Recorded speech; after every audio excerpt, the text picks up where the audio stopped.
Mr. Siminya. Good morning, Chair, and to the Commissioners. We have Mr. Surti for his evidence today. Thank you. Mr. Surti, are you going to give your evidence under oath or affirmation? Under oath, my lady. Thank you. Do you swear that the evidence that you will give will be the truth, the whole truth, and nothing but the truth? If so, raise your right hand and say, "So help me God." So help me God. Thank you. Mr. Siminya, your witness. Thank you, Chair. Mr. Surti, I want to propose we handle this way, that I give you what I think is a general background explaining why you are here today.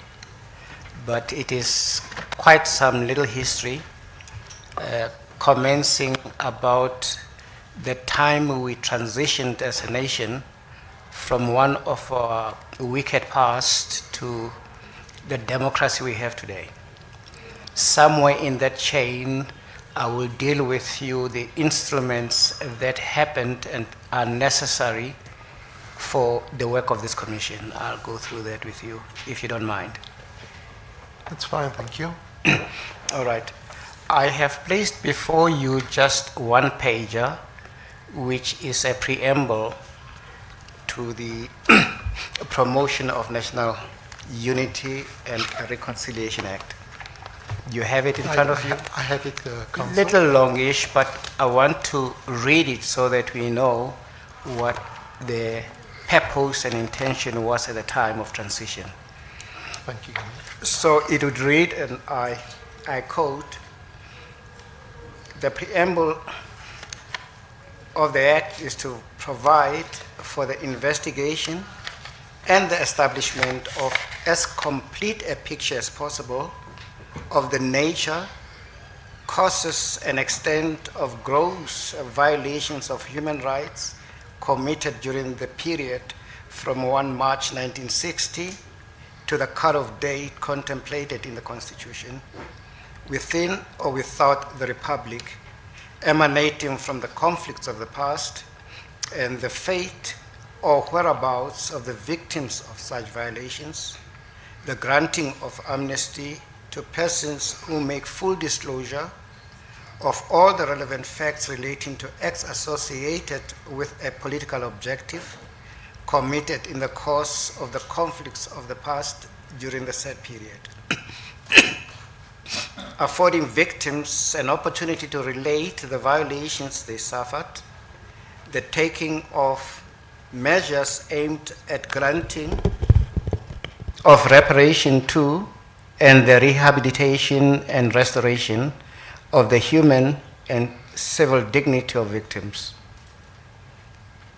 Victims of violations of human rights, reporting to the nation about such violations and victims,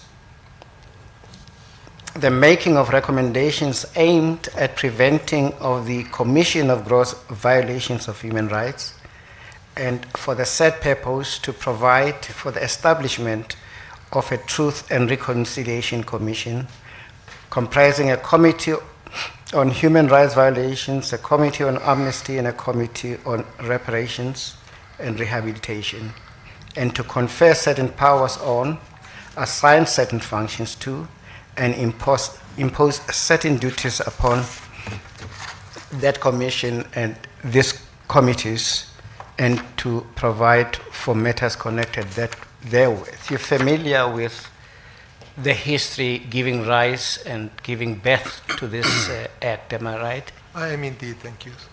Yes. And we know it was birthed by the interim constitution of 1993. That is correct, sir. And its broad purpose was to create a platform, was it not, that would usher a new democratic South Africa with those conflicts of the past that had happened. Am I right? That is correct. And it is common cause that the TRC was established and it went through its mandate. Yes? Indeed. And in particular, it sought to say to everybody who is guilty of crimes of the past, those human rights violations, that as a nation, we can reconcile if we go through the TRC process. That is correct. And if those who apply for this amnesty were to furnish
Or 2F of the Constitution of the Republic of South Africa, 1996.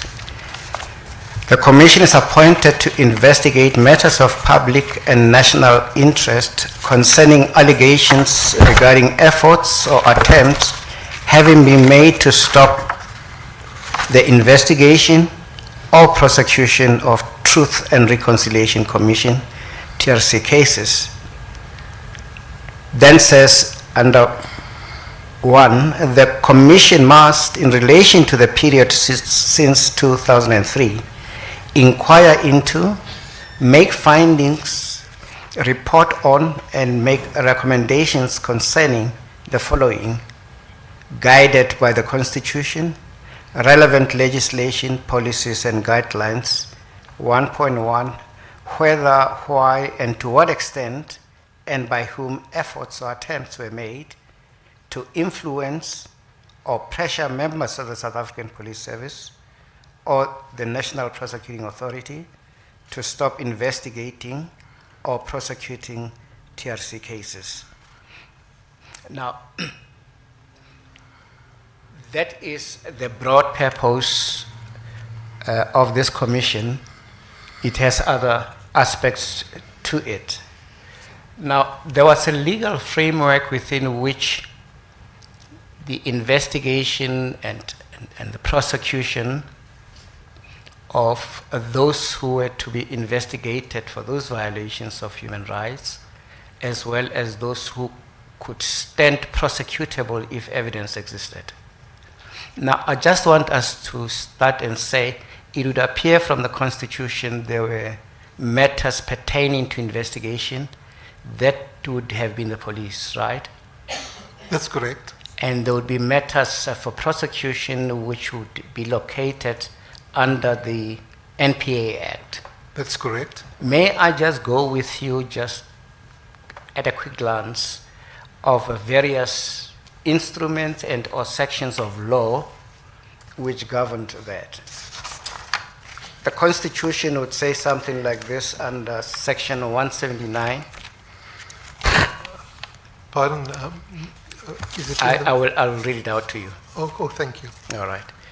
Under 179, dealing with the prosecuting authority, it would tell us under subsection 5 that the National Director of Public Prosecutions, A, must determine with the concurrence of the cabinet member responsible for the administration of justice, and after consulting the directors of public prosecutions, prosecution policy which must be observed in the prosecution process.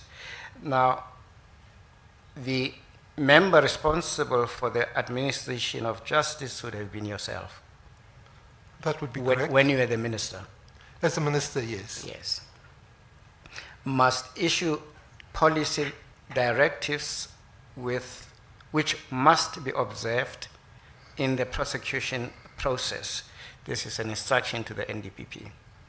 Might you just at this point indicate how you understood your relationship with the NPA, which fell under justice?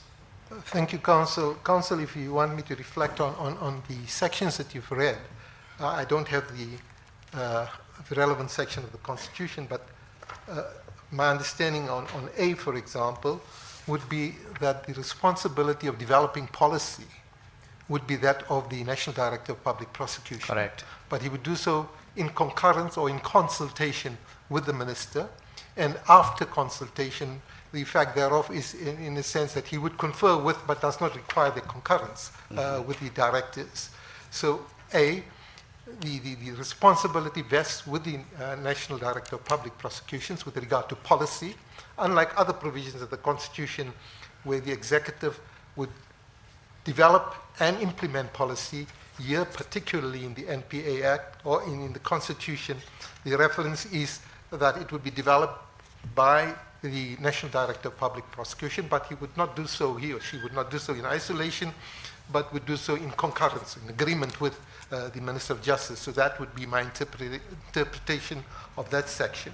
And with regard to B that you've read, the directives will be developed by the National Director of Public Prosecutions, and I imagine he would confer with his directors, but doesn't require the concurrence or the agreement of the minister. Those are the provisions of the Constitution as I would read them. As I've indicated, I've just taken notes as you've read, and that would be my interpretation, Counsel. I hope I've responded adequately to it. And as we will discover later, your period was very short as Minister of Justice. That is correct, Counsel. It was very short. I think it commenced on the 25th. I just got the information from one of your colleagues this morning, 25th of September 2008, and ended on the 9th of May 2009. So that would be shortly after the elections, but before or at the time that a new cabinet would be constituted, because you had to have an interim period in which you would have to deal with matters should they arise during that period. So it was a short period. And might I ask, during that short period, did you concur to a particular prosecution policy as contemplated in the section or not? But did I? Would you have concurred in the relevant policy at the time that is contemplated by this section, or there was a policy already existing? There was already a policy in existence. In fact, I was unaware of any. I was not part of any conversation or discussion with regard to policy, with regard to guidelines, with regard to directives. These came prior to my time, prior to my appointment as a Minister of Justice. Subparagraph 6 of 179 of the Constitution would say, the cabinet member responsible for the administration of justice must exercise final responsibility over the prosecuting authority. Do you see that? You follow? I don't see it, but I follow what you've said, Counsel. Yes. And I think the key word there is final responsibility.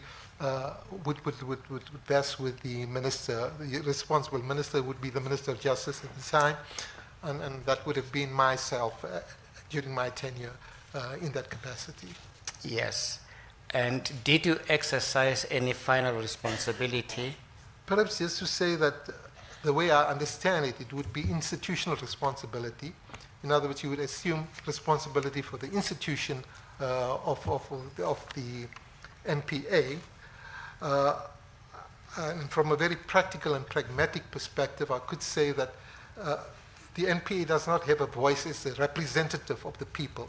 And the Minister of Justice would be a spokesperson in answering written questions, in answering verbal questions in Parliament. And Parliament would be both the National Assembly as well as the National Council of Provinces.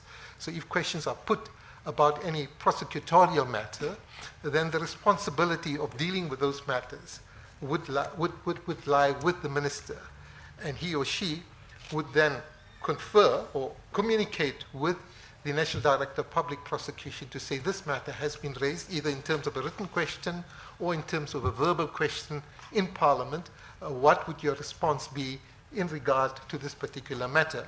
So the minister would not be the author or the director of that particular response. It would be the National Director of Public Prosecutions, but he would almost be a conduit in terms whereof he would share that information or knowledge as it's been passed on to him. So that's my understanding of it. There's another element to it, and that is, having been in the executive, I would know that you would also be a spokesperson, in inverted commas, of the NPA in terms of resources and budgeting that is required for it to do its work. So for its prosecutorial work, for its infrastructure, its administration, its human resources, its technical resources, somebody would have to engage with Treasury, and Justice would do that as its spokesperson, as the entity that is responsible for the NPA. Until recently, it was also an administrator on behalf of the judiciary, until the judiciary now has its own power to be able to engage with Parliament in relation to its budget. Yes, and under subparagraph 7, 179 then says to us, all other matters concerning the prosecuting authority must be determined by national legislation.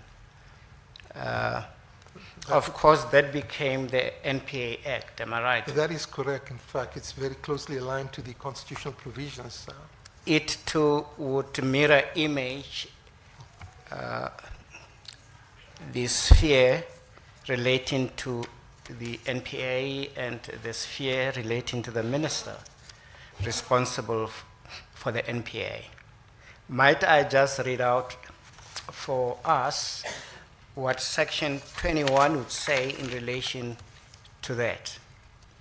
It would say, section 21, subparagraph 1, the national director shall, in accordance with section 179(5), A and B, and any other relevant section of the Constitution, A, with the concurrence of the minister and after consultation with the directors, determine prosecution policy.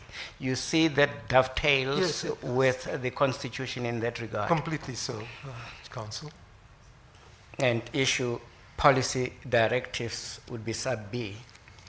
Over the exercising of all powers and performance of all duties and functions conferred or imposed on or assigned to any member of the prosecuting authority by the Constitution, this Act, or any other law. Most important, says sub 2 of that. In accordance with Section 179 of the Constitution, the National Director A must determine prosecuting policy and issue policy directives as contemplated in Section 21. Again, it does this. Can I then ask if there was any separation between the NPA, which had its independence relating to prosecutorial decisions on whether to prosecute or not to prosecute? Was there any demarcation line between that and that which the minister would take final responsibility over the NPA? You know, the final responsibility, as I understand it, and that would be my interpretation with respect, would be a broad institutional responsibility. The decision as to whether to prosecute or not to prosecute, or to decline to prosecute, would lie solely with the National Director of Public Prosecutions. The minister would have no authority or right in terms of the Constitution or the law, the NPA Act, to interfere with or determine or direct prosecution or the refusal to prosecute. That functional aspect, the functional aspect of prosecution, vests solely with the Director of Public Prosecutions. And I think it would be illegal and unethical for a minister to interfere with that process of prosecution. Happily, there are no suggestions that you would have transgressed that line. Let me read to you Section 33, addressing minister's final responsibility over prosecuting authority. Sub 1 says, the minister shall, for the purposes of Section 179 of the Constitution, this Act, or any other law concerning the prosecuting authority, exercise a final responsibility over the prosecution authority in accordance with the provisions of this Act. And says to enable the minister to exercise his or her final responsibility over the prosecuting authority as contemplated in Section 179 of the Constitution, the National Director shall, at the request of the minister, A, furnish the minister with information or report with regard to any case, matter, or subject dealt with by the National Director or a director in the exercise of their powers, the carrying out of their duties, and the performance of their functions. May I ask if, during the brief period of your portfolio, requested any information or a report with regard to any case, matter, or subject dealt with by the National Director? Did you request any report? No, I did not request a report, Council. And then says the NDPP under B must provide the minister with reasons for any decision taken by a director in the exercise of his or her powers, the carrying out of his or her duties, or the performance of his or her functions. Did you exercise that power at all? No, there was no need to. It was never raised in the context of my tenure as a Minister of Justice.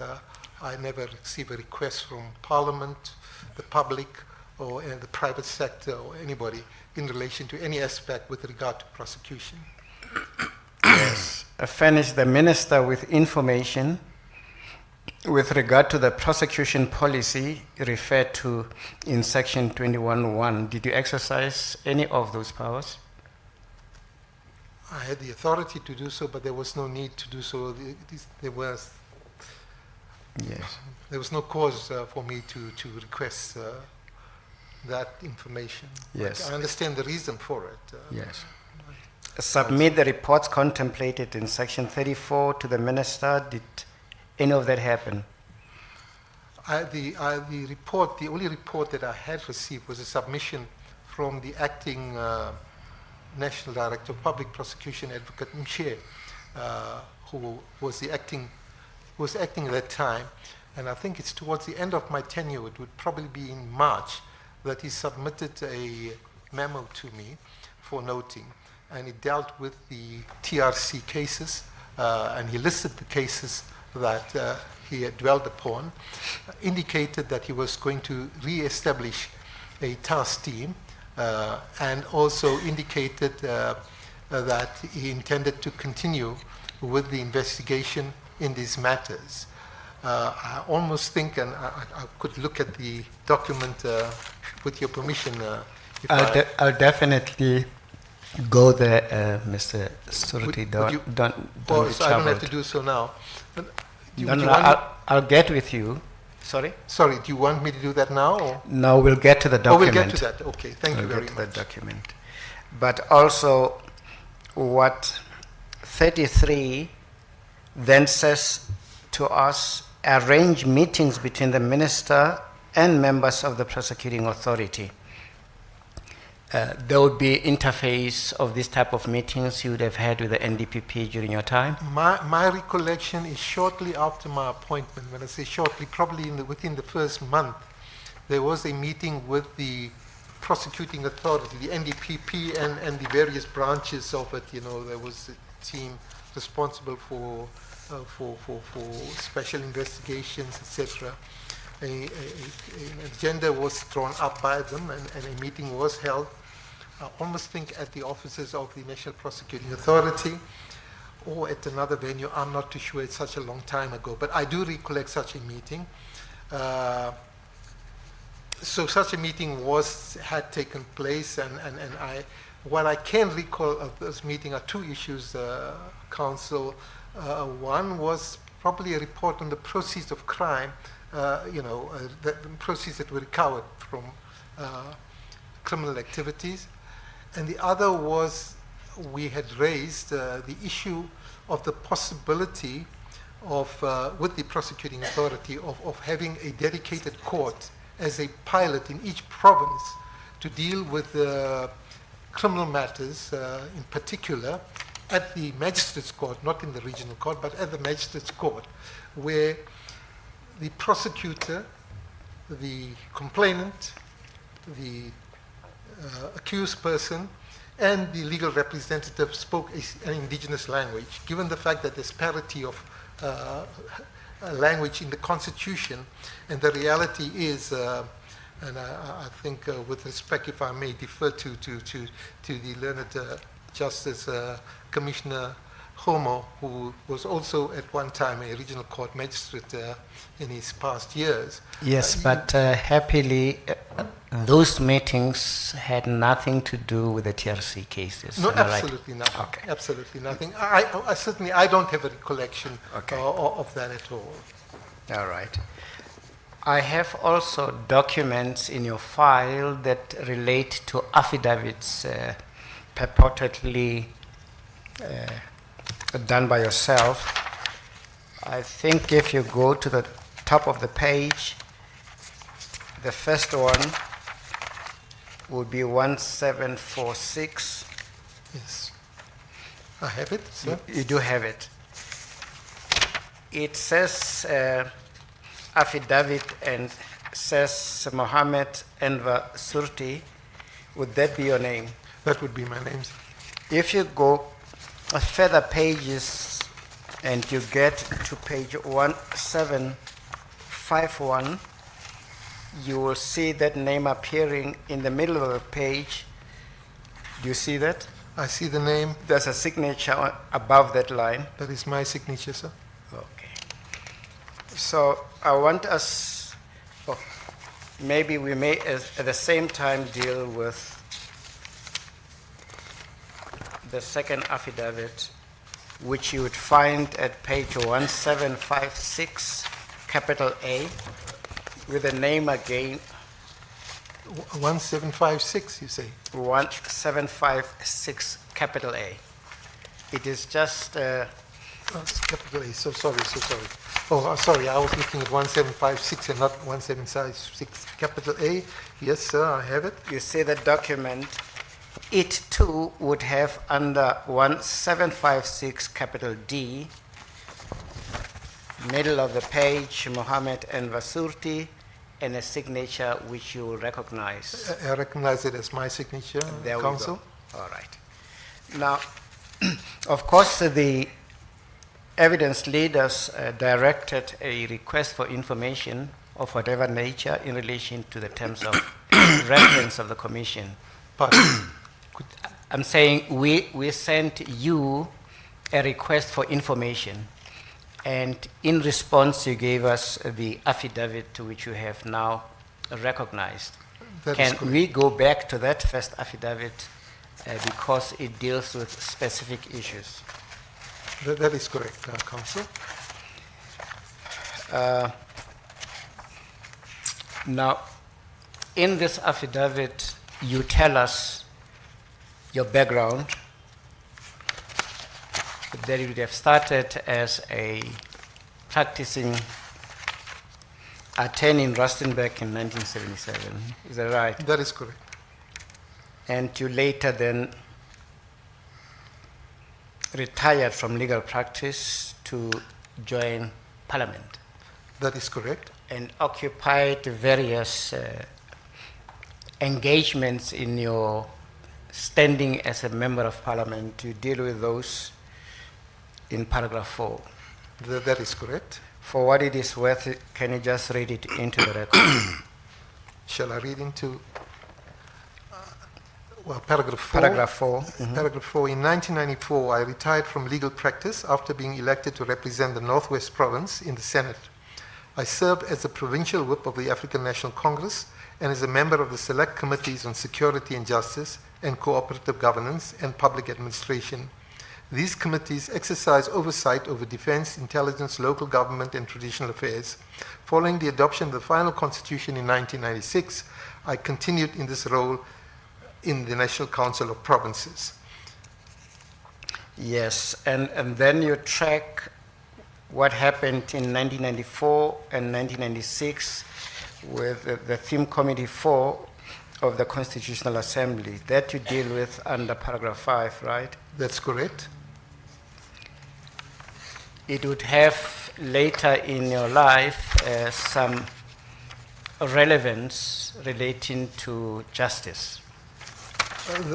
That would be so, because the task I was assigned with was to be negotiator of Bill of Rights on behalf of the African National Congress, and that is quite central to our system of justice.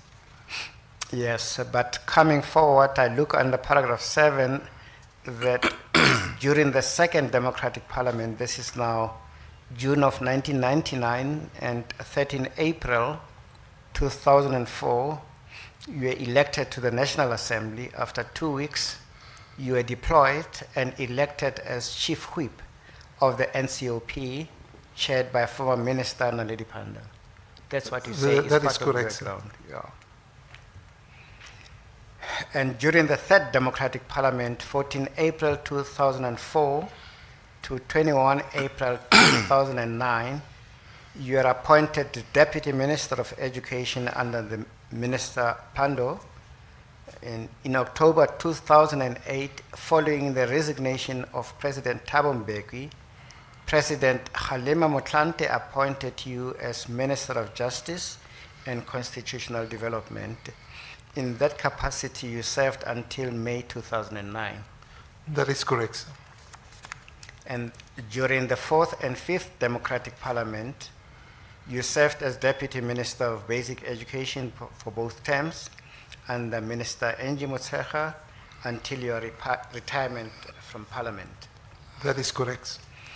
And then you deal with a document we brought to your attention under paragraph 10. The purpose of this affidavit, you say, is in response to a request for assistance from the Commission dated 23 April 2026, requiring you to explain a handwritten note made by yourself on a memorandum prepared by the then acting National Director of Public Prosecutions, NDPP, Mr. Mokotedi Mche, SC, dated 17 February 2009.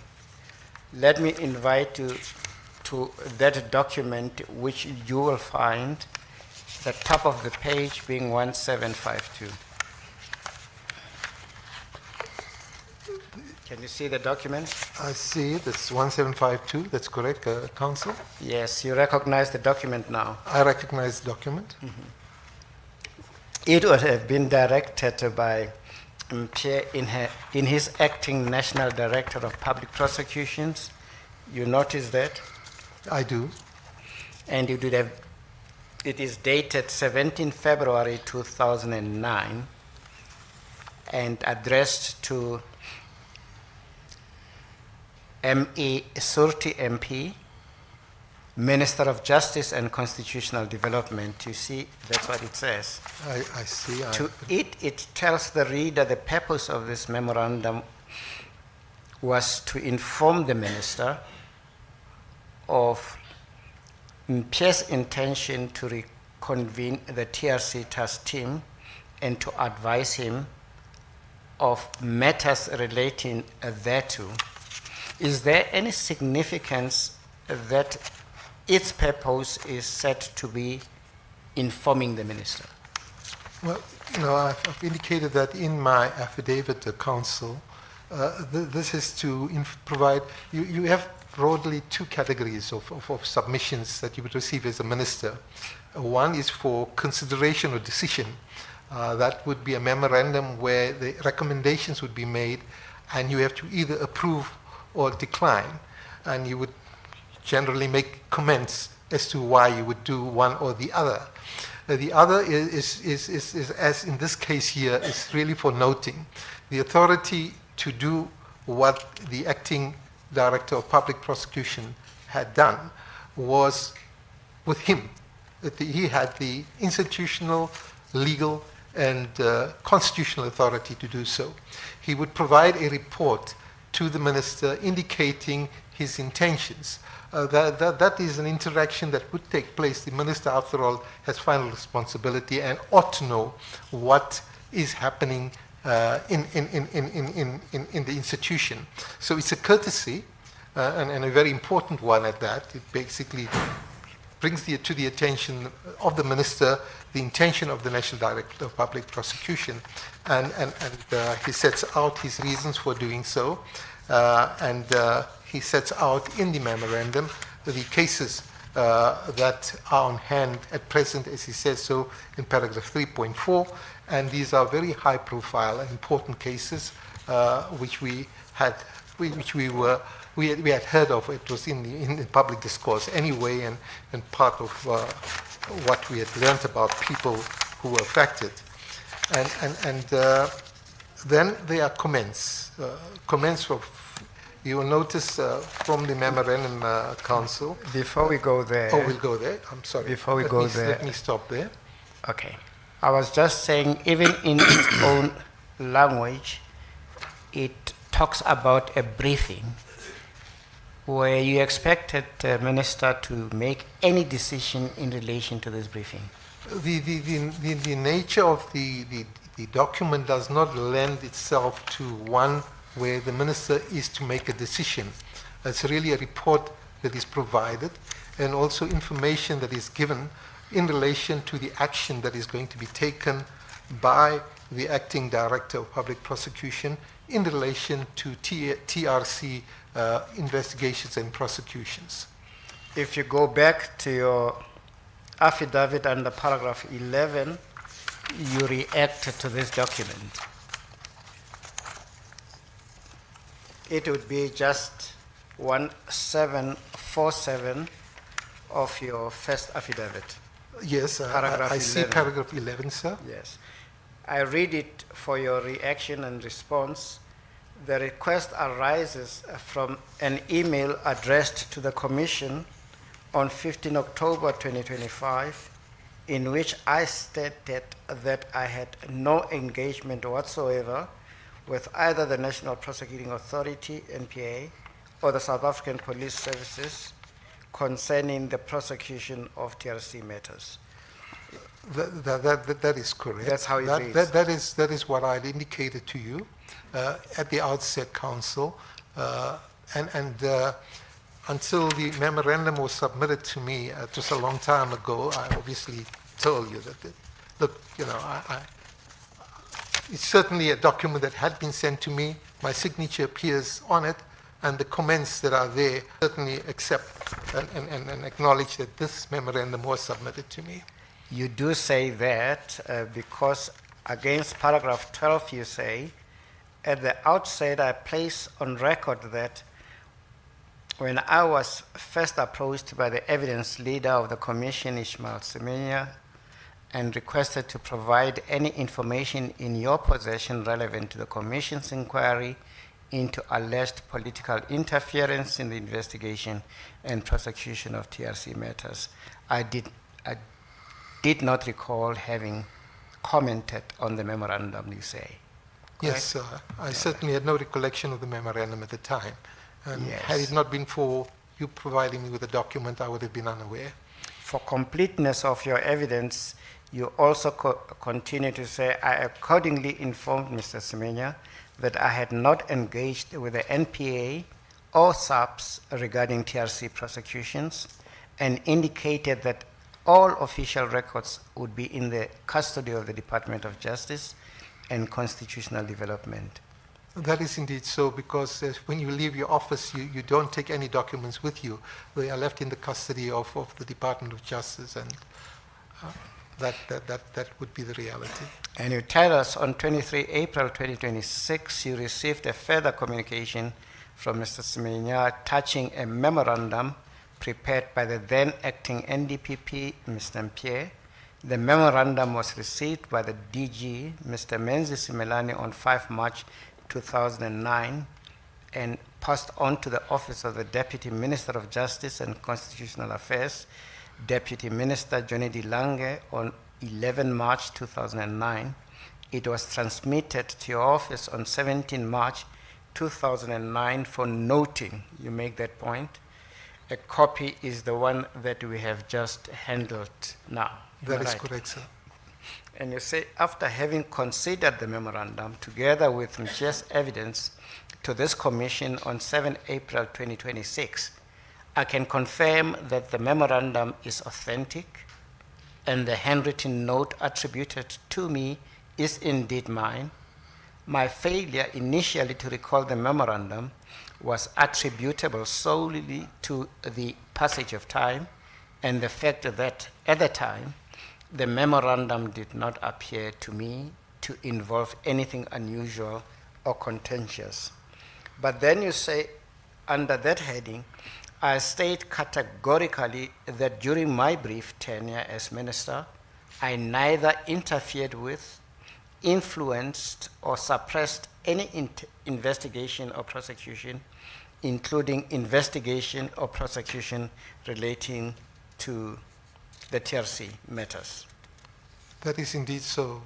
All right. Then you say to us under paragraph 17, if you read it into the record, May if I? you read it into the record. It is important to distinguish between the memoranda submitted for approval and those submitted merely for noting. This memorandum falls into the latter category. Its purpose was not to seek my direction or approval, but to inform me of the acting NDPP's intention to reconvene the TRC task team. Yes. Do you want me to continue, Council? Please do. The memorandum recorded that the work of the TRC task team had been delayed, amongst other reasons, by the establishment of the Ginwala Commission. It further recorded that the Ginwala Commission had made no findings affecting the functioning of the task team. The memorandum also referred to a number of high-profile matters requiring investigations. It recorded that most of these matters required investigation by the South African Police Service and noted that guidelines formulated during my predecessor's tenure had been declared unconstitutional. Although an appeal against that decision was pending, the memorandum expressly recorded that there was no impediment to investigating proceedings. Given the sensitivity, shall I continue, Yes, please Council? do. Given the sensitivity of the matters concerned, the memorandum proposed that a risk assessment be conducted by the National Intelligence Agency. And under 21? Under 21, as was the established process within the Department of Justice and Constitutional Development at the time. The memorandum was routed through the Director General and Deputy Minister before being submitted to me. That process ensured that I had the benefit of their respective views and comments before considering the memorandum. That would apply to all memoranda that were submitted to me. It would always receive the attention of the DG first, and before it comes to me, I had directed that my Deputy Minister would look at the memorandum and make any comments if he wishes to do so, so that I have the benefit of their perspectives or points of view. And relevant to the interministerial committee, you talk about that in the following paragraph, right? Yes, the DG at the time, Mr. Simelane, recommended that the matter first be discussed within the interministerial committee so that the acting NDPP could be guided in relation to the NPA's mandate. The IMC comprised the ministers responsible for justice and constitutional development, police and intelligence. Yes. And then you say under 24, although no approval was required from me, I nonetheless had to apply my mind to the contents of the memorandum given the significance of the matters addressed in it. It was both customary and appropriate that I be informed of developments concerning matters of this nature. That is indeed correct. I couldn't be dismissive of such an important matter, so I would apply my mind to an important matter, and also given the reality that there were comments both from the Director General as well as the Deputy Minister. But it's an important matter that I wouldn't regard as trivial or simply note without making a comment on. I almost think, and I speak subject to correction, if you could just bear with me for a moment, I almost think that the 1756, yes, under your name, there is your manuscript comment with an exclamation mark. yes, the comment there is investigations must proceed with an exclamation mark. It's an emphatic suggestion or request that please continue with the investigations. So nobody can seriously accuse you of having attempted or interfered with the investigations and or prosecutions, am I right? Not at that time or any other time. It's just not in my nature to interfere with prosecutorial work, so it's... Yeah. And you say in your statement, the decision whether to prosecute or not to prosecute still remained the province exclusively that of the NPA. Well, it is. In fact, that's what the Deputy Minister says, and that's why I endorse his sentiment. He says that the decision to prosecute or not to prosecute lies with the National Director of Public Prosecution. So I don't know what his language was, but that was one point that he made, and I endorse that fully, because, I mean, how it would be inappropriate, it would be illegal and unconstitutional for a minister to direct a prosecutor, National Director of Public Prosecutions, to prosecute or decline to prosecute. It's something that power vests in him or her, as the case might be.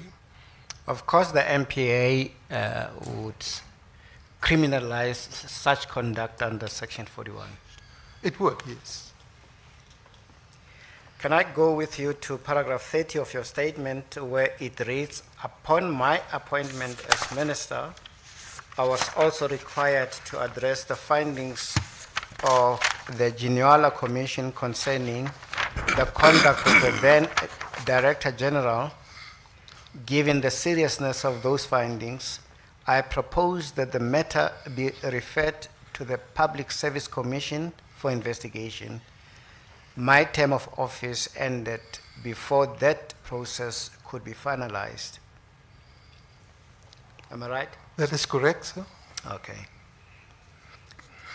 Except for what is reflected in the memorandum itself, I did not recall any engagement with the NPA or SAPS concerning TRC prosecutions. But you do reiterate, during your tenure as minister, you say you did not interfere with, influence, or suppress any investigation or prosecution, including those relating to the TRC matters. Have we covered that affidavit? That is indeed so, sir. We have also dealt with the memorandum by the acting National Director of Public Prosecutions at the time, Mr. Mpie. Right? I now invite you to look at page 1756A, which you confirmed to be your statement. And you say you want to make a supplementary affidavit in response to a further request by the evidence leaders that you address implications of section 179.4 read with 179.6 of the Constitution and explain your understanding of the constitutional responsibilities that resided with the prosecuting authority in the light of Commission's evidence concerning absence of TRC-related prosecutions during the period in question, right? That's correct. Also. Now, if you page over,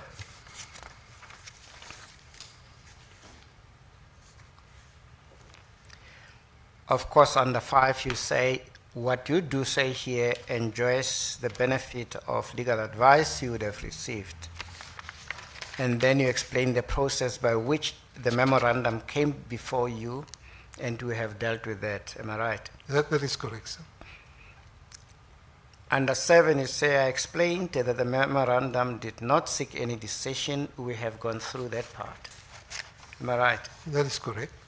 And you further explained that your comments reflected your views that investigations should continue, that decisions whether to prosecute remained the responsibility of the NPA, and that coordination through interministerial committee could appropriately be considered. That is correct. And you confirm that you neither interfered with or influenced any investigation or prosecution, including those relating to the TRC matters. Am I right? That is correct. And then you deal with section 179.4, which we touched on earlier in your evidence. Am I right? You see that is correct. Yeah. You go over page, you deal with 179.6, you deal with 179.6 of the Constitution, and can you read what you say in paragraph 13? Paragraph 13, I stress that I do not recall any concern regarding an alleged failure to prosecute TRC matters raised with me by the NDPP, any member of the prosecuting authority, the Director General, Cabinet, Parliament, or any person, nor do I recall receiving any report suggesting that prosecutions which ought to have been instituted were not proceeding. That's my recollection, you know. Continue to read 14 for us. 14, apart from the memorandum referred to in my principal affidavit, I cannot recall any discussion, briefing, or request was brought to my attention concerning the progress of TRC-related prosecutions or or the absence of such prosecutions. And you conclude your affidavit supplementary The in absence, paragraph 15. sorry, shall I read that? Yes, Yes. please. The absence of TRC-related prosecutions was never presented to me as an issue requiring ministerial attention or intervention. I therefore had no occasion to inquire into why particular prosecutions had not been instituted. Had concerns of that nature been brought to my attention, I would have referred them to the NDPP at the time and asked for a report. And that concludes your evidence in chief, Mr. Surti, am I right? That is correct, sir. Chair, that is the evidence. Thank you. Mr. Kuala? Good morning, Chairperson. We do not have questions for this witness. Thank you. Ms. Kesri?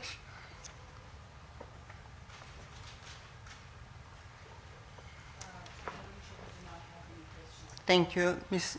Mchizane? Thank you, Chair. Yes, I do have only just one question. Switch on the other microphone, please. Yes. Good morning, Mr. Soti. I would just like to find out from paragraph 28 of the first affidavit. It is your testimony that the IMC proposed discussion did not take place. The discussion proposed by Advocate Simelane did not take place. I would just like to find out if, since you were in support of the contents of the memorandum proposed by Advocate Mshe, did you have any further interactions with him or discussions regarding the proposed memorandum? No, there was no discussion or interaction with him, Council. If you look at the memorandum itself, it's towards the end of March. We were almost on the cusp of an election that was taking place, and that's probably the reason why he didn't submit the intelligence report to me or come back to me. I'm speculating now, but I'm saying that the elections were imminent. I think they were announced in February that year, and as ministers, you were almost closing. You had to submit your final report, I think by the end of March, if I'm not mistaken. It's a long time ago. And there was not really an opportunity to follow up on this particular matter. So the IMC did not take place. It's usually arranged by the Director General. So even IEC has to take place. And I'd indicate in the memorandum that I was not averse to it, that indeed it could take place. It would depend obviously on the availability of your colleagues in the security cluster. I can't now speculate as to why it didn't take place, where the efforts had been made, and I think the best person who would be able to respond to that would be the Director General, Menzies Simelane, at the time. But I certainly do not recollect having a meeting for that particular purpose. Okay. Thank you. Thank you, Mr. Jody. Thank you. You, Chair. Thank you. Am I missing anyone? Mr. Vani? Thank you, Chair. Just a few questions by way of clarification. Mr. Surti, firstly, thanks for taking the time to come to the Commission to assist us. We make no allegations against you from the perspective of the families. You've denied categorically being involved in any political interference in the TRC cases. We do not dispute what you say. We also note that I'll just wait for this. Yes.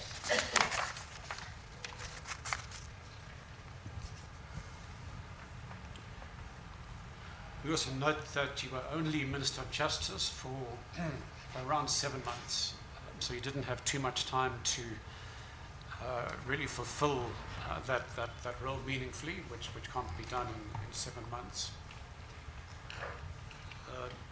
So I just want to draw your attention to a few paragraphs in your statement, and these deal with that memorandum of the 17th of February 2009. I'm going to refer to paragraphs 18, 19, and 20. So that starts on page 1749 of your bundle. And you point out at paragraph 18, and making reference to paragraph 2.2 of that memorandum, that the investigations into the TRC matters could not continue, given that the task team had not sat and the matters tabled before the Ginwala Commission. That's essentially what paragraph 2.2 of the memo says.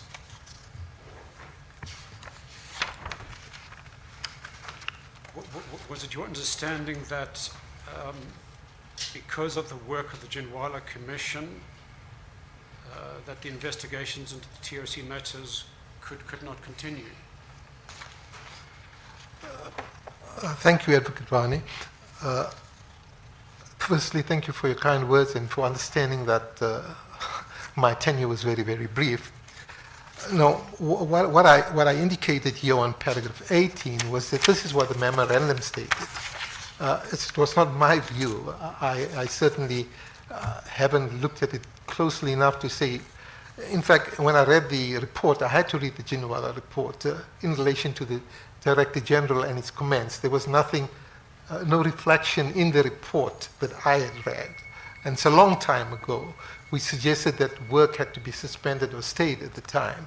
So I have no knowledge of that being a directive or a consequence of the Ginwala report being initiated. So let's put it this way, I don't have sufficient knowledge on that particular matter, but it's not my view. I'm merely conveying in paragraph 18 the view of the Advocate Miché as he submitted the memorandum to me. Yes, no, totally understood. From the perspective of the families, their view would be, well, even though a commission of inquiry is sitting, looking into the suitability of Advocate Bacoli, criminal investigations through the investigations of the SAPs could continue nonetheless. Well, there's nothing from where I sit. I mean, I don't have all the facts at that particular point in time, for it's difficult to respond. But I mean, investigations must continue because the principal categories are those who have not applied for amnesty, who were not granted amnesty, and those who have not applied for. So investigations, they would be culpable or liable for prosecution unless there was legislation or other laws that prevented that. So there's nothing that would prevent investigations, and I think that probably is the reason why I was so emphatic to say investigations must continue. That's probably the reason. It's difficult to consider now, after 17 years, precisely what are the factors that gave rise to a particular comment of that nature there, but I would imagine that would be one of them. Yes, and as you mentioned, you added the exclamation point to emphasize that. Oh, well, that's emphatic, yes. I mean, that was my emphatic view, that investigations must continue, because you couldn't wait for an IMC or even a discussion or a report before. That shouldn't hold back the investigations. That was my emphatic view at the time. Yes, indeed. So let's then turn to your paragraph 19. And this, I believe, is a comment on paragraph 5 of the memo.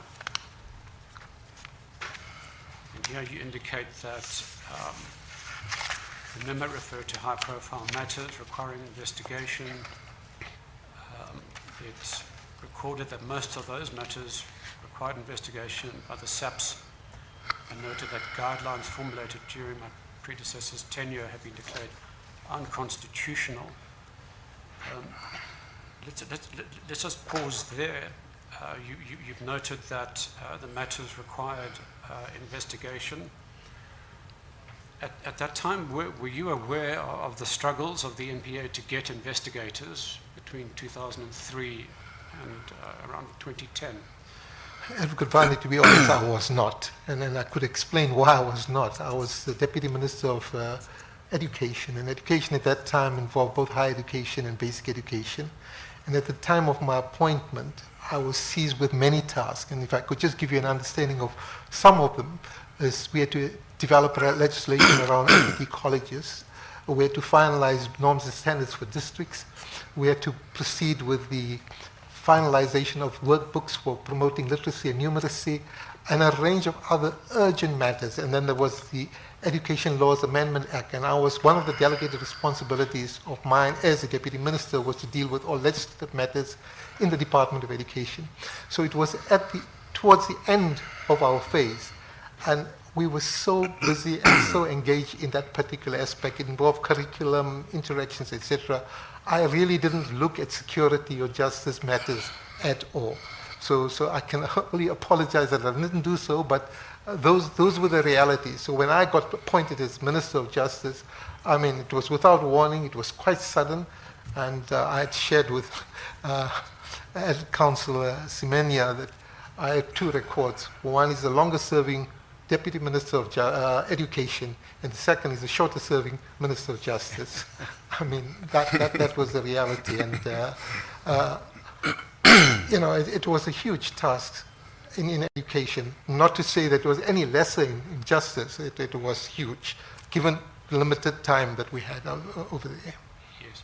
And you've already indicated that while you were Minister of Justice, I think it was only this memo that brought the TRC cases to your attention. That was the only memo that I had received. To my knowledge, I mean, it's a long time ago, but, you know, I inquired from the Department of Justice whether there's any other documentation, and they weren't able to submit. And that I did right at the outset to say, if there's anything else, please bring it to my attention.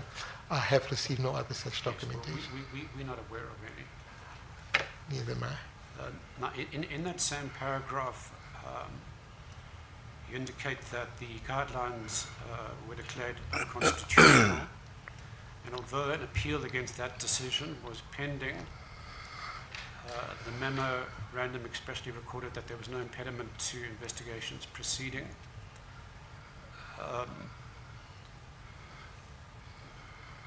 That appeal ultimately wasn't taken forward. A leave to appeal was lodged, it was dismissed, and then I understand there were discussions around petitioning the SCA, but that never went ahead. Do you recall that? No, it was not during my time, because when I received the memorandum, it was in March. I think I responded to it towards the end of March, and the elections were just around the corner. So obviously, I could state that I'm having practiced as a lawyer. I would know that appeals take an inordinately long time before you even get a date for sit down to argue the appeal, and probably. I'm saying probably, at the time, I would not regard that as a reason to hold back your investigations, because, I mean, you would basically feed into dilatory or delayed action in this matter here. But I certainly wasn't aware of it, and if I was in office, I would probably have asked for the notice of appeal, because it happened before my time, and to find out, let me get more information about this particular aspect. But yes, indeed. And Advocate Mshere says there's no reason why investigations can't continue, notwithstanding the appeal. Well, I agreed with him. And yeah, supported it. you said so as well. But I just want to put to you what the NPA annual report for 2008 and 2009, what that said about the appeal. It mentioned that the TRC guidelines were declared unconstitutional, and a decision to appeal will be made in early 2009. And then it says a further delay in the prosecution of cases emanating from the TRC process is therefore inevitable. I'm sorry to interrupt. Can you perhaps get a reference for that? Yes, Chair. The reference is in bundle 1 at page 116. 116.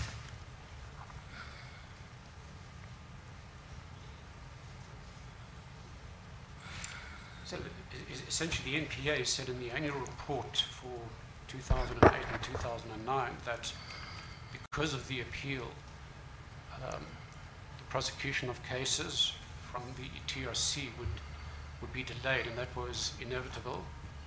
So it seemed as if there was something of a mismatch. I really can't comment on that.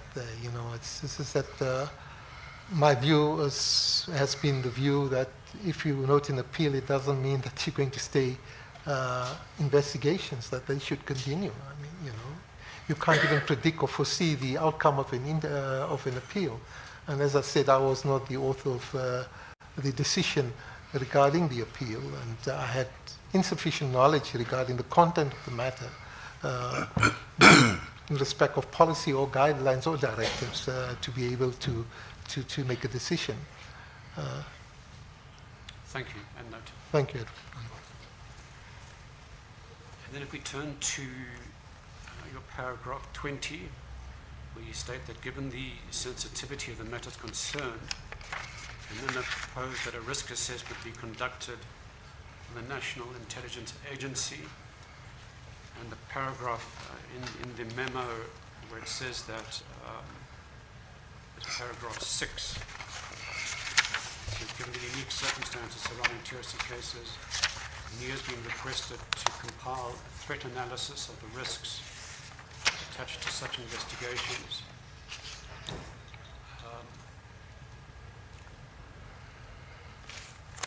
Can I ask, did you agree that there was a need to assess the risks and why this should be done by NIA and not perhaps crime intelligence of SABC?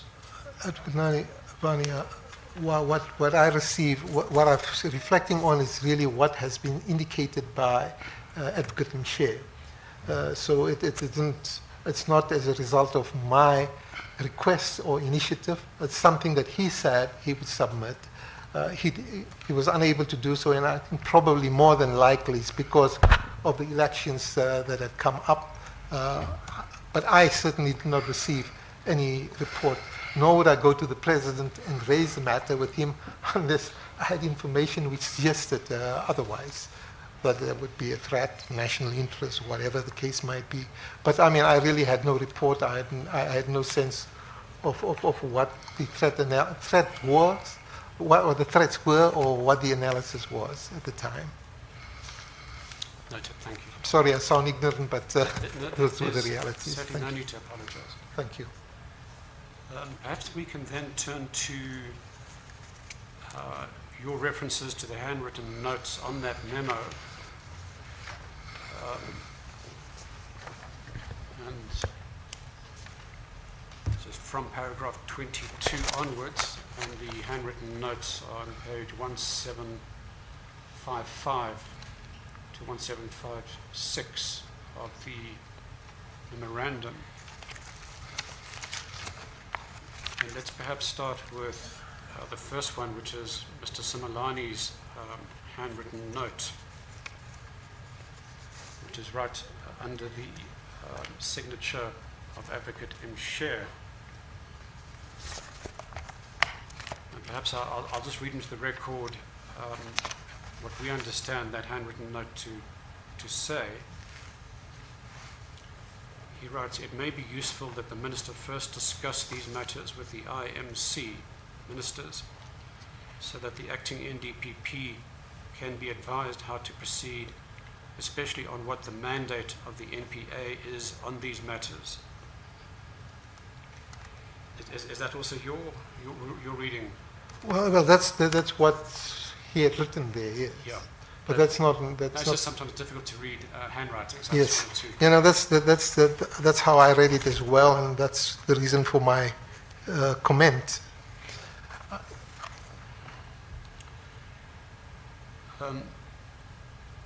We note that Mr. Simelani says that the ministers on the interministerial committee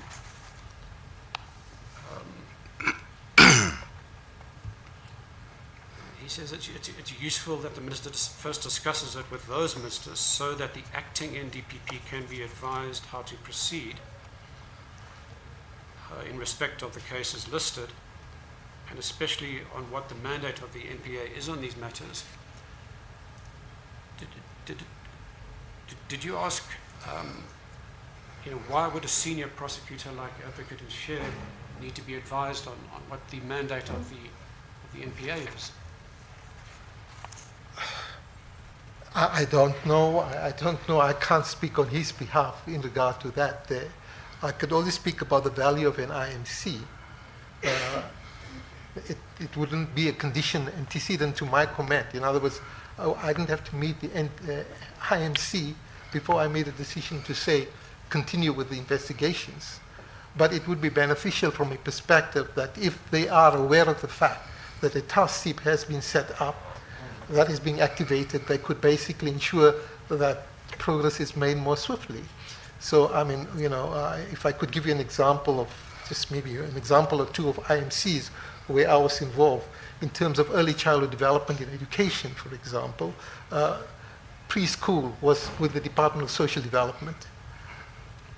Health was involved, education was involved, and social development. We then transferred ultimately as a result of interaction in the IMC to grade arts to the Department of Education, which was previously with social development. It makes great sense because our preschool children are now going to school. Had that interaction not taken place, you would still have had a contestation between social development on the one hand and education on the other. And that's one example. Another example of the value and benefit of interaction is before the elections, there were huge problems in KwaZulu-Natal, in the Ulundi area, especially with no-go areas. And you were probably aware of it at the time. And there was a newly appointed Minister of Intelligence, Siyabonga Kwele. I was the Minister of Justice, and the National Commissioner at that time was the former Minister of Police, Pele. We met in and Advocate Chair as well as the National Director of Prosecution to say, how do we deal with this matter here? Because you can't have no-go areas during an election period. And the decision was that we would have a dedicated court with dedicated prosecutor to deal with the matter. So the moment police would be there, they would have top-notch police to basically ensure that when there's a transgression and arrest is taking place, prosecutions are not awaiting. They got a dedicated court for that matter. And the result of that interaction is we went through an election and there were no problems in the northern part of KwaZulu-Natal. So I knew what the value and benefit of an IMC was, but it certainly would not be something that would be a condition antecedent to investigations continued. So I had no difficulty with an IMC discussion, but I certainly didn't want it. A discussion did not have to precede my view that investigation should continue, Advocate Vani. That would be my comment. And thanks for that explanation. It's helpful and insightful. So I understand that an IMC can be useful when you have to deal with structural issues. Absolutely. When you need to perhaps develop policy and approach. Perhaps you need to raise budget and resources. The collaboration between ministries is important. But given that, that's why we're a bit puzzled that individual cases would be going to the IMC. No. That was not my understanding, and that's not my view, emphatically. That we would not give a mandate to the prosecutor to decide on whether to prosecute or not, or decline to prosecute or to investigate or not for the police service. We would not interfere in that particular process. Yes. I certainly wouldn't be party to such a discussion. And indeed, I think you underscored that in your supplementary affidavit.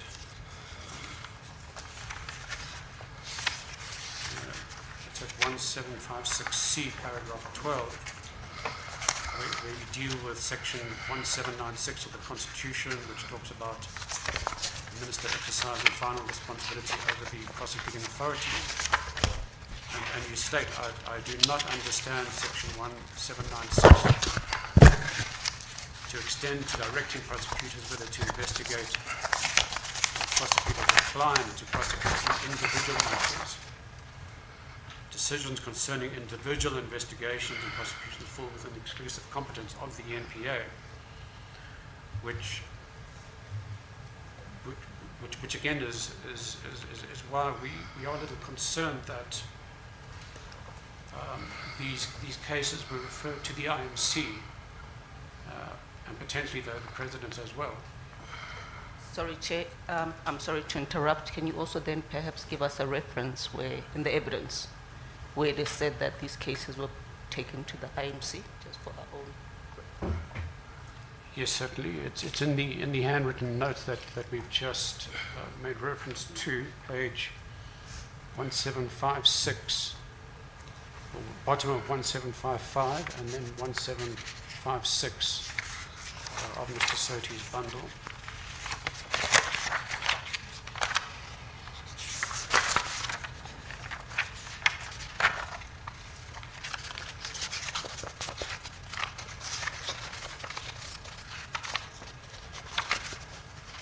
So, Mr. Soti, do you understand our concern around referring individual cases to a ministerial committee?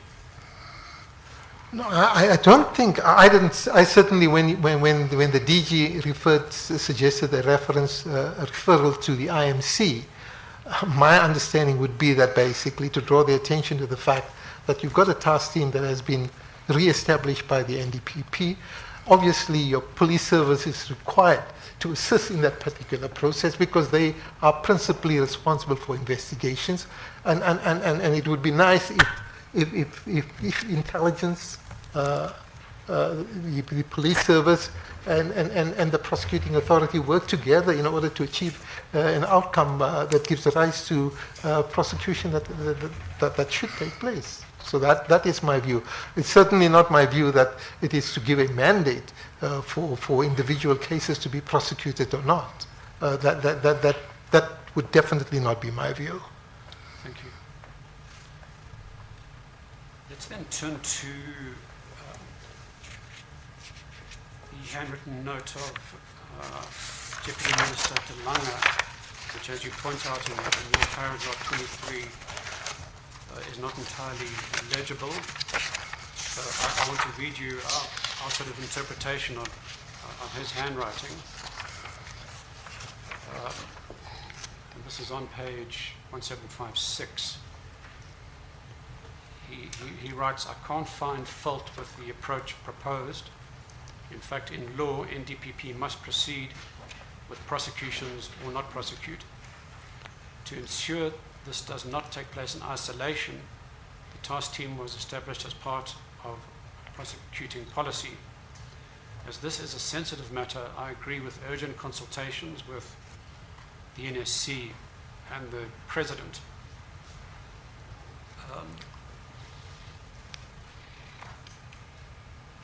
Do you perhaps know why he felt this, the President needed to be consulted? I don't know. What I could say is Advocate Delanga was my deputy minister and a very competent, efficient one at that, I must say, had served in the previous term as deputy minister to my predecessor. He might have had information or knowledge that I was totally unaware of that gave rise to it. What I agreed with, the sentiment, there are two sentiments that I agreed with, and I say that quite emphatically. The first is that the decisions to prosecute or not to prosecute vested solely with the NDPP. It's not a decision of government, or the executive, or any external force. It's really that authority is given to them through the Constitution and the provisions of the NPA, which, as Senior Counsel had indicated, is mirrored in the Act itself. So that's the one element. The second element was basically the value of the interministerial task team.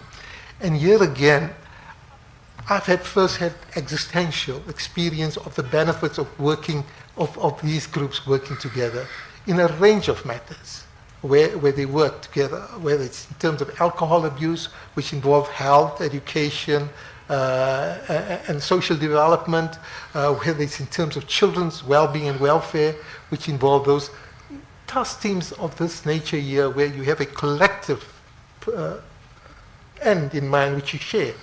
certainly are beneficial. So I think what Advocate Delanga was saying out here is that there are huge and enormous benefits in having a task team look at this over here, because there are forensic aspects, there are investigative aspects, and a range of things. And basically they could feed off each other in terms of ensuring that there is sound prosecution. So I have no difficulty with that. With regard to the last part, I must say it was not clear in terms of the sensitivity. I saw sensitivity, and you can look at the document here as I see it in the folder. There are words that are missing. So I don't know precisely what was meant over there. But my position is simply this, that I'm not going to go to the president and raise an issue with the president without having some factual, substantive information to say that, President, here is a reason why we should stop investigation or reflect on this matter. I did not do so. I did not receive the intelligence report. I had no information about its sensitivity, and in my opinion, respectful opinion, it was no reason for the investigations not to continue, and to continue with speed, actually, because it had been a long time, So that's my perspective, and that's my understanding. My endorsement was on those 2 points: the value of and I support that, and I continue to support that, of a task team, which would be beneficial, and also the fact that the prosecuting authority is the authority to make decisions on individual cases, and it's not an executive authority or a collective authority. It vests solely with the National Director of Public Prosecutions, and I have no doubt in my mind that would be the view of Advocate Delanga, that in terms of his interpretation of policy and in terms of the Constitution, it would be very emphatic that the decisions to prosecute or not to prosecute in individual cases lies not with the executive or any other person or institution, but solely with the National Director of Public Prosecutions. I'm speaking on his behalf, but I do so on the basis of the fact that we've worked together for a long time as members of Parliament and his colleagues. Thank you, Mr. Setu. And perhaps, I think that particular question around this, where he says, as this is a sensitive matter, I agree with urgent consultation with the NSC and President. I think that's really a question that must be put to Mr. Delanga, and perhaps we will approach the evidence leaders in that regard. All right, let's just move on. I just want to see if there's anything else arising from the memo.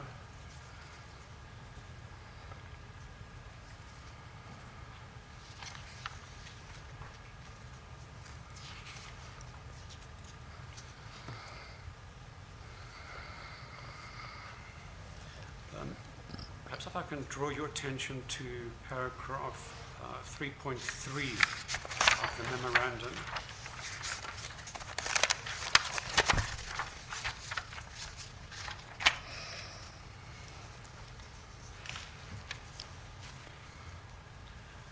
So there, Advocate Mshe writes, no request to investigate TRC matters have been received since November 2007. And it is anticipated that once the matters on hand have been dealt with, that the chapter on these cases may be closed.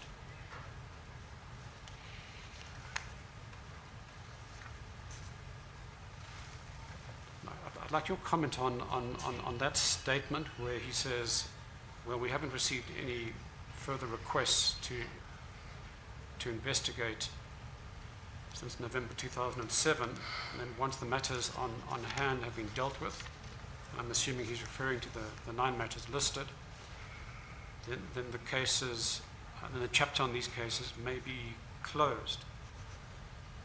I ask because we know that, we don't have the exact figure, but it was a few hundred, perhaps between 300 and 400 cases that were referred by the TRC to the NPA.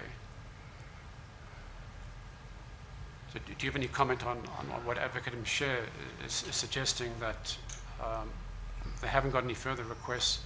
Once they've dealt with these matters, then this chapter can be closed? I really can't comment on the veracity of his statement.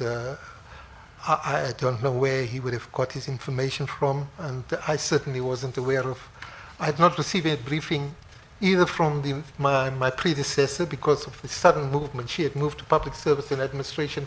I had moved to justice, or from anybody in relation to the TRC matter. So I can't really say it is within my knowledge. It's not within my knowledge, and I would not like to comment on that. I'm not disputing what you're saying, but I really would not want to comment on something that I'm unaware of and I have no information on. You would understand the perspective of the families that there were a large number of matters, aside from these 9, involving many serious crimes such as murder and kidnapping, which don't prescribe. From their perspective, they would have expected the authorities to continue. I certainly have empathy for the victims and the families of the victims of these nefarious crimes. One has to have that compassion and understanding. But what I'm saying is that I can't comment on the factual or the veracity or the authenticity of that information there because I don't have any direct knowledge of that at Kutwani. So it's not to dispute the rights or the sensitivities of the families. I share in the compassion. I know I'm aware of your commitment to that particular task, and I empathize. So emotionally, I do. But I'm speaking specifically now about the information there. I don't know. Thank you, Mr. Sethi. Your sentiments are appreciated. Welcome. If we can then turn to paragraph 3.4, and the other 9 matters are listed.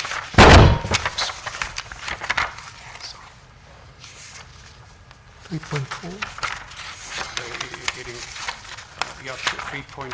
Paragraph 3.4, it lists several matters such as Pepco 3, Lebowski, Craddock 4, Nokutula Simelane, the Heidelberg Tavern, St. James massacres, and a few others. Murder of Rick Turner, allegations against General Basi Smith.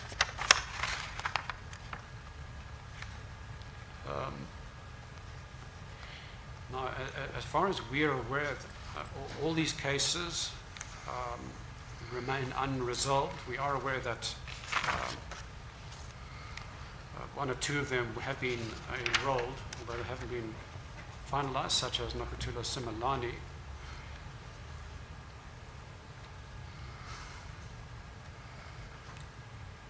We're also aware, Mr. Sethi, that between 2007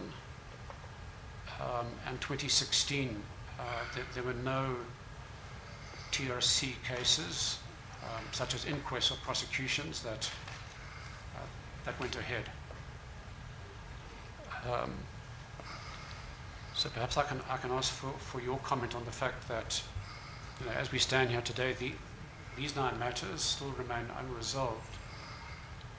And in that period between 2007 and 2016, which included your 7 months, as I mentioned, we don't hold any of that against you personally.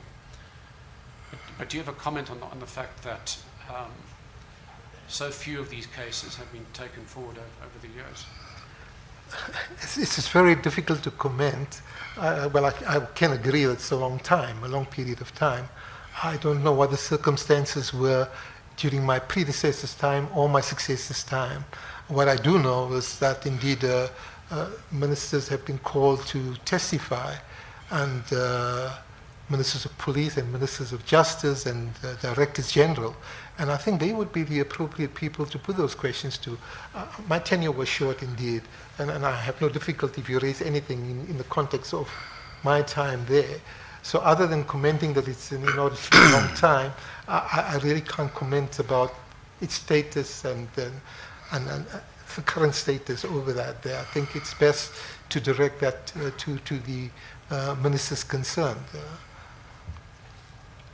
I'm not being dismissive or evasive, Advocate Vani.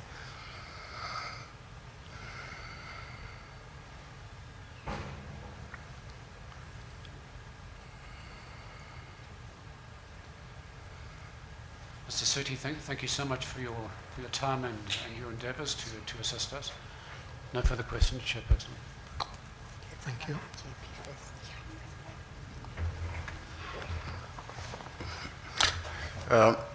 Good morning, Mr. Surti. I can't hear you. Good morning to you, sir. Justice, Judge. Yes, Omo. yes. I must just be careful not to call you Surti because you are on It's first Surti, name yeah. terms, as you were a regular in my regional court 45 years ago in Rustenburg. And had also subsequently a few briefs from you. Mr. Surti, can we go after these pleasantries? Can we just go to back to your main statement, paragraph 6, and if you could read it into the record again, just to refresh our memories Paragraph 6, pardon, Judge? of the main Of the statement. menu. Of the main statement, yours. Oh, yes. okay, so sorry. At 1747. Would that be the memo of Advocate Mshare?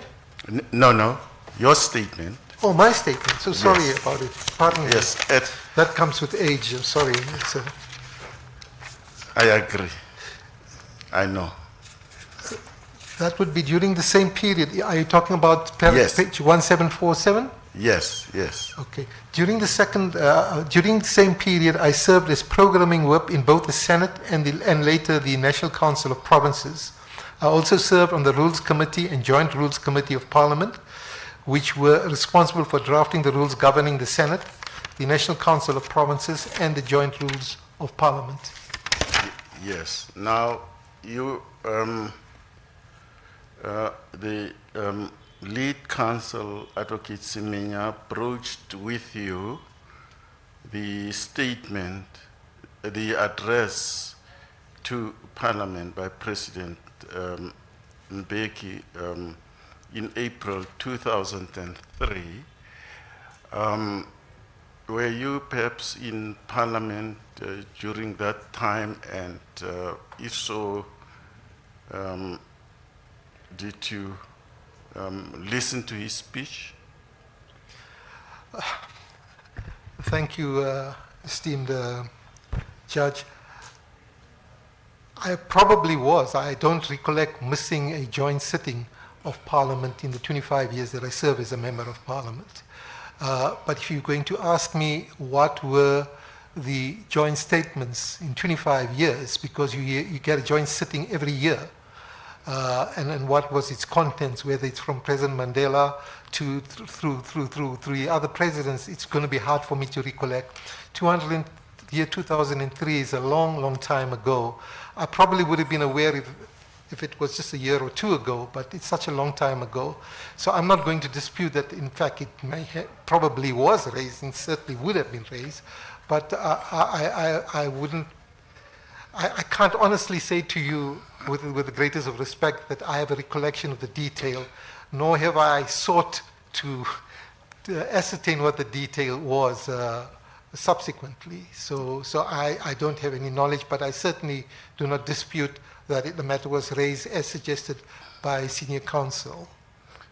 Yes. Do I understand you that you have not refreshed your memory from this address by him to Parliament? This is by President Mbeki. You have not refreshed your No, I have not referred to it. It was not raised with me, Commissioner. Okay, I understand. No, thank you, Chair. Thank you. Mr. Surti, thank you for your evidence and thank you for your many years of service to the country. Thank you. I just want to take you to the memo that was addressed to you by Advocate Mshare, specifically at page 1755. 1755. Yes, Council. So, this was written on the 17th of February 2009. In the previous pages, Advocate Timshe lists the 9 TRC matters that are on hand. And in paragraph 4, he says, I quote, all of the above matters except for the PEPCO 3 case require investigations by SAPS before I can make a decision whether there are sufficient grounds to institute prosecutions or not. Now, your comment is investigations must proceed. So who would have been responsible for those investigations? Thank you very much, and it's a very important and relevant question. As norm, South African Police Service would be responsible for the investigations, unless a structure, a dedicated structure, is set up in order to assist and support and collaborate with the South African Police Service, as you would have in instances within the prosecution authority for commercial crimes, etc. So I'm not too sure what it was, but what paragraph 4 conveys to me is that in order for the National Director of Public Prosecution or the Acting National Director of Public Prosecution to make a decision, he would require evidence through investigations to make an appropriate decision. And that probably, that could have contributed to my thinking. In any case, like I say, it's such a long time ago, I don't know what are the factors that all fed into my tiny brain at the time, but that could have been the reason why it was so important that investigations should proceed immediately, well, the emphasis there, in order that it would enable the National Director of Public Prosecutions to make a decision as to whether to prosecute or not. Thank you. And therefore to exercise his constitutional powers. Absolutely, absolutely. Yes, thank you. Thank you very much. Thank you, And thank you for your Mr. kind words too. Mr. Siminya, any re-examination? No re-examination, Chair. Thank you. Chairpersons, sorry to seek your indulgence. My memory has been jogged, and I did forget to put one matter to Mr. Surti. With your indulgence, may I put Yes, one you may. question to him? 1 point. Mr. Surti, you've mentioned in your supplementary affidavit that apart from the memo, the TRC matters were not brought to your attention. The President, on the 21st of November 2007, he announced in Parliament a special dispensations on political pardons. And that was to assist those who had not applied for amnesty. It was put into practice in 2008, and then civil society organizations went to court in March of 2009 to seek an urgent interdict to stop the political pardons going ahead, largely because victims and families were shut out of that process. And a judgment from Seriti J was handed down on the 28th of April 2009, just days before you left office. And he did interdict the President from proceeding. Do you recall that development? Because you, as Minister of Justice, you were cited in those proceedings. May I respond? Please. No, thank you for raising the matter. As I try to try to give you the context, which is the existential context here. He is a man busy, very, very busy in education matters. He's called up in an afternoon just during plenary to say, you've been appointed now as Minister of Justice. I almost think it's a Wednesday or Thursday or Friday, whatever the case might be. I get sworn in the next day, I've got to go to the office. The first thing that's on my desk is in the media, and it's on the radio and television, there's going to be a national strike by prosecutors throughout the country. That was my first invitation to say, yeah, welcome to the Department of Justice. So at that time, those were the dominant things. And the Monday after that, calls came from the media regarding my Director General to say the Jinwala Commission had made a finding against him. What are you going to do about it? That's like 2 days in my office. The day after that, I received a call from I'm just giving you in context so that you can understand. I received a call from the acting Judge President in the Western Cape to say the esteemed Judge Khampepe has just rocked up in court to take over his position when he was on special leave. Now, just give you just an example of just 3 matters that were there on me immediately. Kind of just closed about everything else because those were all urgent matters. I couldn't delay the prosecution because our courts would have been without prosecutors and there would have been a national strike. I had to deal with the matter immediately. I couldn't delay the issue of the Director General because he would be in my office and I had to clarify how that would be dealt with, and I don't think it's really, if the Commission wants to hear how I dealt with it, I think I reflect on it in the affidavit, so I'm not going to repeat that there. And then the issue of the Western Cape Court. So that's within the first week itself. So there were so many aspects that were dominant, and then we had the application for pardon by one of the perpetrators. So it's just like one after the other, and you were so immersed in that and other work over there that if at all it was there, I was in education, probably paid less attention to that there. And I've indicated to you the task we had at that point in time.